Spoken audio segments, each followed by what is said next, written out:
Allah subhanahu wa ta'ala a dit: فتية آمنوا بربهم وزدناهم هدى. Ils étaient une jeune génération. C'étaient tous des jeunes qui ont fui avec leur foi. Ils se sont enfouis pour sauver leur religion de la calomnie.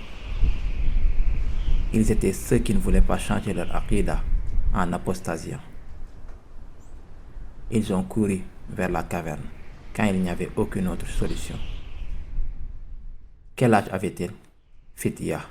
Ils étaient tous des jeunes. آمنوا بربهم وزدناهم هدى.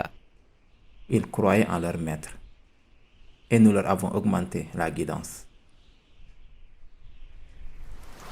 Le prophète Moussa alayhi salam, c'est toujours dans la sourate Kahf, lorsque le prophète Moussa a été commandé par Allah d'aller apprendre d'un homme pieux. Moussa n'était pas seul. Un jeune homme était avec lui. Allah a dit: وإذ قال موسى لفتاه.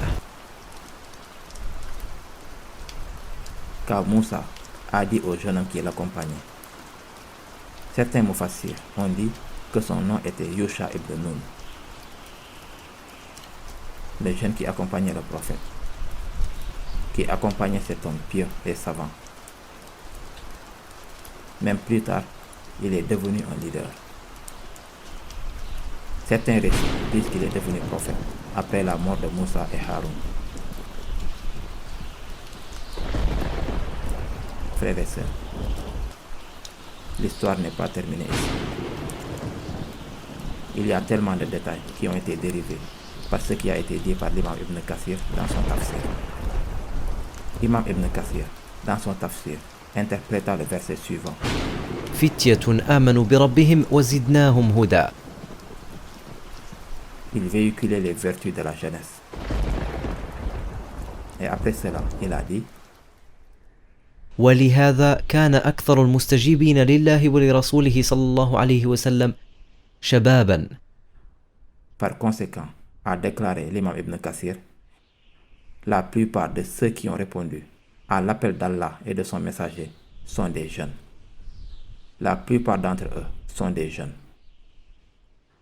وأما المشايخ من قريش فعامتهم بقوا على دينهم ولم يسلم منهم إلا قليل. En ce qui concerne les personnes âgées de la communauté Quraysh, la plupart d'entre eux maintiennent encore leur religion païenne et ne se sont pas convertis à l'islam, à l'exception de quelques-uns d'entre eux. Imam Ibn Kathir n'est pas seulement un expert en tafsir, mais il est expert dans diverses sciences, y compris l'histoire. Donc le livre d'Al-Bidaya wa Nihaya n'est qu'un morceau du livre d'histoire qui est connu pour sa grandeur. Quand il a donné la conclusion, vous pouvez lire dans l'histoire du prophète Muhammad sallallahu alayhi wa sallam que la civilisation n'a pas été fondée sauf par la contribution de la jeune génération. Les 10 compagnons du prophète qui sont assurés d'entrer au paradis, ils étaient les premiers à entrer dans l'islam. Abu Bakr, Omar, Ousmane, Ali, Abdurrahman, Zubayr, Talha, Abu Ubaïda, Saad ibn Waqas, Saad ibn Zayd.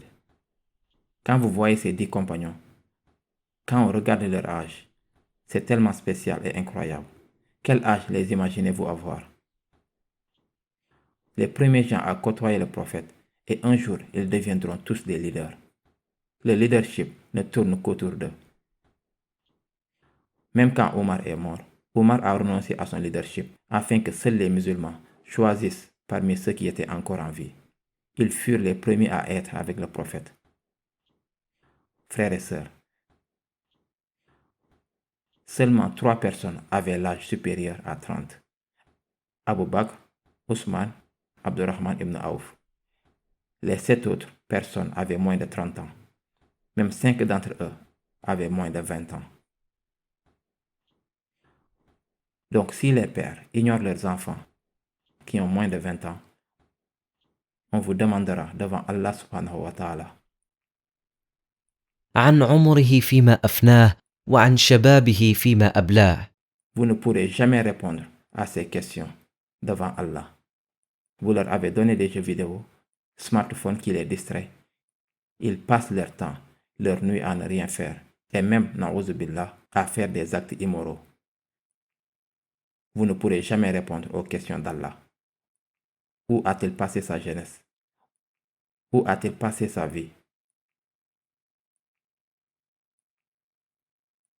C'est aussi une réflexion pour notre jeune génération. Aux jeunes, ce n'est pas une simple réflexion, parce que c'est spécialement pour les jeunes.